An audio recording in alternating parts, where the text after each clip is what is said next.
తమిళనాడు ముఖ్యమంత్రిగా తమిళ వెట్రి కజగం అధినేత ప్రముఖ కథానాయకుడు టి విజయ్ జోసెఫ్ ఈరోజు ఉదయం 10 గంటలకు ప్రమాణ స్వీకారం చేయటం అన్నది దక్షిణ భారత రాజకీయాల్లో దేశ రాజకీయాల్లో కూడా ఒక ముఖ్యమైన మలుపు కుదుపు అని చెప్పాలి. ఆర్ఎస్ఎస్ మూలాలు కలిగిన బీజేపీ నాయకుడు గవర్నర్, కేరళ కూడా గవర్నర్ అయినటువంటి రాజేంద్ర విశ్వనాథ్ అర్లేకర్ నిష్కారణంగా 3 రోజుల పాటు ముప్పు తిప్పలు పెట్టి రకరకాల విన్యాసాలు, వ్యతిరేక కథనాలు ఇవన్నిటికి కూడా ఆస్కారం ఇచ్చినటువంటి వ్యక్తి జవహర్లాల్ నెహ్రూ స్టేడియంలో రాహుల్ గాంధీ కూడా వేదిక మీద ఉండగా వేదిక ముందు విజయ్ తల్లిదండ్రులతో సహా, కమ్యూనిస్ట్ నాయకులతో సహా, తమిళనాడులో సామాజికంగా పోరాడే అనేక సంస్థలు, సంఘాల చెందిన వాళ్ళందరూ ఉండగా, సినిమా అభిమానులు సరే త్రిష సరే వీళ్ళందరూ ఉండగా విజయ్తో ప్రమాణ స్వీకారం చేయించాల్సి రావటం అన్నది ప్రజాస్వామ్య లౌకిక శక్తులకు ఒక పెద్ద విజయం. విజయ్ నిజంగా విజయుడయ్యాడు ఈ దెబ్బతో. ఎన్నికల్లో గెలవటం ఒకటి, తర్వాత ఈ అవకాశం రావటం కూడా. ఈ మొత్తం వ్యవహారం ఆయన చాలా హుందాగా చేశారు, చాలా చాకచక్యంగా కూడా చేశారు. మరోవైపున అర్లేకర్ రకరకాల మెలికలు తిప్పి అన్ని విషయాలు బహిరంగంగా బజార్లో పెట్టి రాబోయే ముఖ్యమంత్రిని 1-4 సార్లు తిప్పించుకొని ఆఖరికి అపాయింట్మెంట్ ఇస్తారా లేదా కూడా అనుమానాలు సృష్టించి చివరికి తనే అభాస్పాలయ్యారు. ఎందుకంటే 107 స్థానాలు బయట నుంచి కమ్యూనిస్టులు, కాంగ్రెస్, బీసీకే, ముస్లిం లీగ్ వీళ్ళందరి మద్దతు ఉన్న విజయ్ తప్ప ఇంకెవరు కూడా ఈ సమయంలో ప్రభుత్వం ఏర్పాటు చేయడం ప్రజాస్వామ్యబద్ధం కాదు, ధర్మబద్ధం కాదు, రాజ్యాంగబద్ధం కాదని అందరికి తెలుసు. అయినా కానీ జీర్ణించుకోలేకపోతున్నారు ఇక్కడ వాళ్ళు రావటం. అందుకని మూడోది, సనాతనం మీద చాలా సంఘర్షణ జరిగిన తమిళనాడులో జోసెఫ్ విజయ్ ముఖ్యమంత్రి కావటం అన్నది కూడా దాంట్లో అంతర్లీనంగా భారతదేశం యొక్క ఔన్నత్యం, సాంస్కృతిక వైవిధ్యం, భిన్న మతాల సహజీవనం మనకు గోచరిస్తాయి. దాన్ని కూడా మనం గమనించాల్సి ఉంటుంది. 60 ఏళ్లుగా తమిళనాడులో సాగుతున్నటువంటి 2 డిఎంకేల యొక్క ఆధిపత్యాన్ని దెబ్బతో బద్దలు కొట్టి యువత యొక్క మద్దతుతో సుపరిపాలన అందిస్తాను అనే నినాదంతో విజయ్ ప్రమాణ స్వీకారం చేశారు.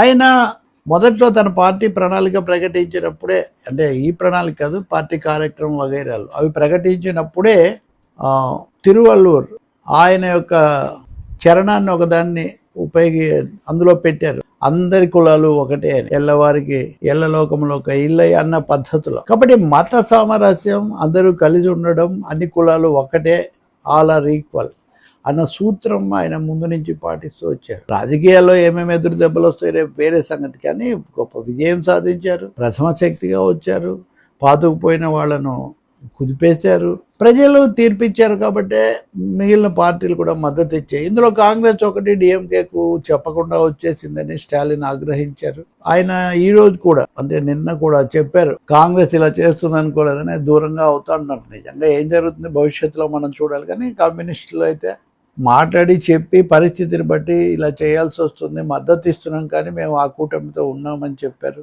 తటపటాయించిన వీసీకే, ముస్లిం లీగ్ల మీద ఎవరితో ఒత్తిడి తెచ్చారు కానీ వాళ్ళు కూడా చివరికి చెప్పారు. ఇప్పుడు 9 మందితో విజయ్ ప్రమాణ స్వీకారం చేశారు. చేసిన వెంటనే 3 ఉత్తర్వుల మీద వెంటనే సంతకాలు చేశారు. ఒకటి 200 యూనిట్ల ఉచిత కరెంటు ఇవ్వడం, మహిళల రక్షణ కోసం దళం ఏర్పాటు చేయటం, డ్రగ్స్ను నిరోధించటం కోసం చేయటం. ఇవి సింబాలిక్ యాక్షన్స్ లేకపోతే టోకెన్ యాక్షన్స్ కావచ్చు. కానీ మొదటి రోజే సచివాలయాన్ని సందర్శించి పనిలోకి దిగిపోయారు. తన తొలి సందేశంలోనే నేనేమి దేవుణ్ణి కాదు, ఐఎమ్ నాట్ ఏ మెస్సయ్య అన్నాడు ఆయన. ఇది కూడా గమనించాలి మనం. ఐఎమ్ నాట్ ఏ మెస్సయ్య, నేను దేవుణ్ణి కాదు, మనిషిని, రాష్ట్ర ఆర్థిక పరిస్థితి బాగాలేదు, వీటి మీద నేను ఒక శ్వేతపత్రం ప్రకటిస్తానన్నారు. దేశ ఆర్థిక పరిస్థితి బాగాలేదు, రాష్ట్రాలకు వచ్చే నిధులు లేవు కాబట్టి రాష్ట్రాల పరిస్థితి బాగాలేదు, వాటి ఎలా చేస్తారో అన్నీ చూసుకొని చేస్తాను అని ఆయన అన్నీ ఒకే రోజు కావని కూడా చెప్పారు. రాహుల్ గాంధీ నా సోదరుడు అన్నారు. అలాగే ఉభయ కమ్యూనిస్ట్ పార్టీల కార్యదర్శులు బేబీ డి రాజా తమిళనాడే, బేబీది కేరళ, వీసీకే నాయకుడు, వాళ్ళకు కూడా కృతజ్ఞతలు తెలిపారు పేరున.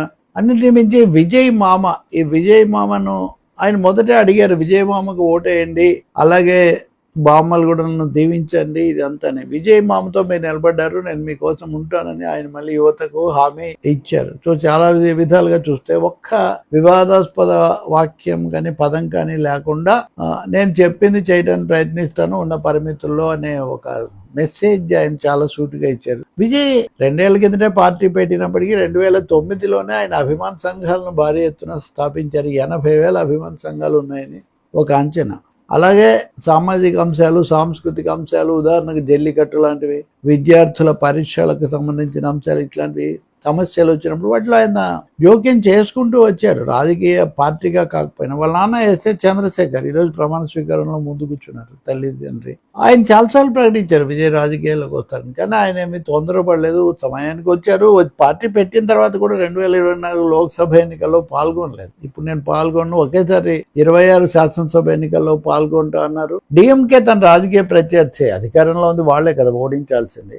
బీజేపీ నా సైద్ధాంతిక ప్రత్యర్థి ఆయన ప్రకటించారు. అందుకే సైద్ధాంతిక ప్రత్యర్థి అని ప్రకటించారు కాబట్టి అమిత్ షా ఫోన్ చేసినా కానీ, లేకపోతే బీజేపీతో పొత్తు పెట్టుకున్న అన్నాడీఎంకే భాగస్వామ్యం కోసం ప్రయత్నించినా కానీ ఆయన అంగీకరించలేదు. సో ఇవన్నీ ఆయన యొక్క రాజకీయ స్వభావాన్ని తెలియజేస్తాయి. బహుశా డిఎంకే అన్నాడీఎంకేతో కలవనప్పుడు ఆంధ్రప్రదేశ్లో కూటమి అంటే టీడీపీ, జనసేన, బీజేపీతో ఉన్నాయి కాబట్టి కూటమితో కూడా కలిసే అవకాశం ఆయనకు లేదు. అంతకుముందు 1-2 సార్లు జగన్మోహన్ రెడ్డి వైసీపీతో కనబడ్డారు. రెండవది మీడియా టైమ్స్ ఆఫ్ ఇండియా రాస్తుంది 4th క్రిస్టియన్ చీఫ్ మినిస్టర్ అని. యాంటోనీ తర్వాత రాజశేఖర రెడ్డి ఆయన కుమారుడు, కాబట్టి ఈ కోణం కూడా వస్తుంది.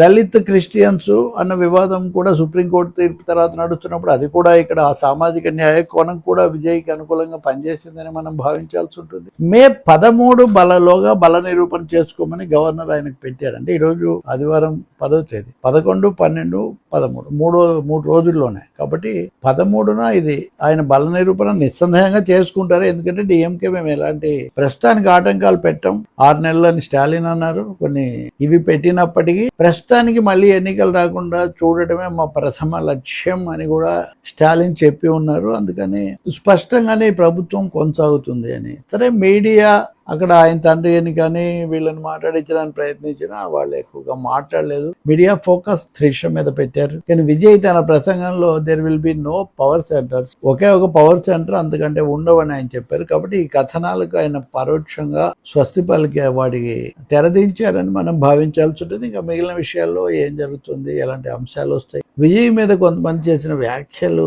ఏ మేరకు సరైనవి, ఇవన్నీ చర్చిద్దాం.